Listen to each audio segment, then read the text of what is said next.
एकीकडे राज्यात ऑपरेशन टायगरची चर्चा सुरू असताना दुसरीकडे शरद पवारांच्या राष्ट्रवादीच्या आमदारांना दादांची भेट घेतली, त्यामुळे चर्चांना उधाण आलं। बीडचे आमदार संदीप क्षीरसागर यांनी जुन्नर बाजार समितीमध्ये अजित पवारांची भेट घेतली। भेटीच्या वृत्तानंतर राजकीय वर्तुळात चर्चांना उधाण आलं, पण भेटीबाबत प्रश्न विचारल्यानंतर दादा पत्रकारांवरच संतापले। बघूया।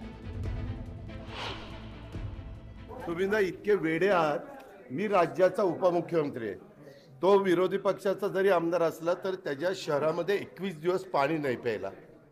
ते सांगायला आला की दादा त्याच्यातनं काहीतरी मार्ग काढा। मी त्या जिल्ह्याचा पालकमंत्री आहे। आता पालकमंत्री असल्यानंतर लोकप्रतिनिधी येणार ना, भेटणार ना। आम्ही पण विरोधी पक्षात असताना चंद्रकांत दादा पाटील पालकमंत्री होते, मी जायचो, भेटायचो।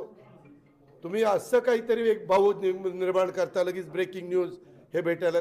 अरे एवढ्या मोठ्या शहराला 21व्या दिवशी पाणी जातं आणि तातडीची गरज म्हणून तो मला शोधायला इथं आला आणि आम्ही जेवत असताना त्यांनी मला सांगितलं आणि मी तिथनं आता फोन केलेला आहे।